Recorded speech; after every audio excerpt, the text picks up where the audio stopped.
Hi, I'm Kate from Tiger Inc. We work with Archer Business Group's publishing arm, Bowyer Books, and we spoke recently with the author of a new book called The Cuban Approach. Last time, the author Paquita Lamacraft used photos from the trip that inspired the book to give some new insight into its positive philosophy. Today we'll travel again with her in some out-of-the-way places of Cuba with some new images. Where do we start? Well, it wouldn't be Cuba if we didn't start with a classic auto. So one of the things that you notice on the main highways of Cuba are fabulous, the arterial ones. As I say in the book, they would make a Paris or Italian peak hour. They could accommodate it quite well, and since there are no lines, it would work very well in either place. But when you're going out into the more remote areas, you find quite a diversity of traffic. And so let's go through and see. So we'll follow this rather classic vehicle. And there's the contrast of a more rural community. Slightly more classic. Slightly more classic. And horses are quite prized possessions because they're not only, they give transport and they give for people and for goods. You see a lot of oxen, carts, and you can see he's on the tray that he's using to just, so they're dragging him along, and he would normally have his plough, but it's just the tray at the moment. And the ox yoke are carved out of wood, and very often I have noticed that they'll have a horse on a yoke, but it's the inverted ox hame, the actual collar is inverted, right. Which works for a horse, but not if they're pulling heavy load. It puts extra stress on the animal.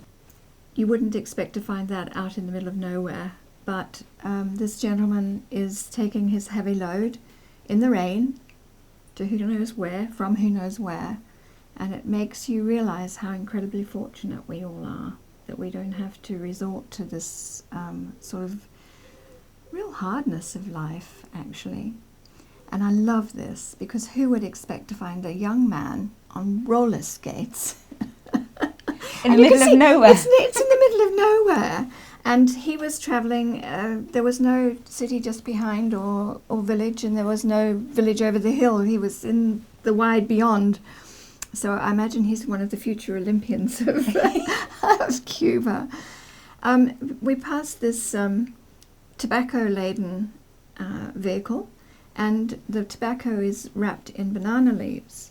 And I'd never seen anything wrapped in banana leaves before, but it has very antibacterial qualities, and apparently used to be used a lot in former times worldwide for packaging for that reason.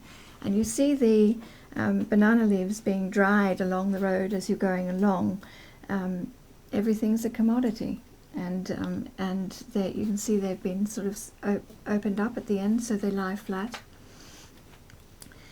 And this was the most surreal experience I think I've ever had on a road, where we went to a tower, we came down the tower, and it was obviously being a tower at the top of a hill, and we came down the road, and the road travelled with us. It was most peculiar. It was so hot, and the road was made in such a fashion, not probably as stable as it may be. No. So that all the vehicles that have travelled on it have made it quite malleable. And as your heavy vehicle goes over it, the road comes with you, so that you have this sort of undulating feel. Waves. Very strange. And how does this little piggy get to market? Like that? Like that. These poor piggies, there were 4 of them there, 2 facing one way and 2 facing the other, on their way to wherever. I felt quite sorry for them as I passed. And this poor chap is just absolutely exhausted, and for good reason. This is quite a heavy load by anybody's measure that he's been pulling by hand, and he's just taking a smoko. And you of course see lots of cars, the old classic vehicles, and this one's, still needs a bit more work, and this one is in pretty good condition. But if you have a good car, or you have a car that works, then you can put it out to hire for people to take them between points. The railway system's notoriously poor, and can take a long time with delays and what have you. And the buses, well, there's the bus. I was going to country ask bus. about buses. Answers that. There's the bus, and gives it, and you see a bus stop in the middle of nowhere. You're just out in, and there's no town or hamlet, or there's a bus stop, and you think, where are the people coming from?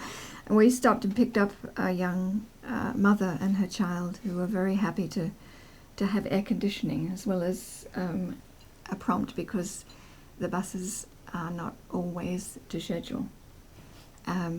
So it's very nice if you can have your own transport.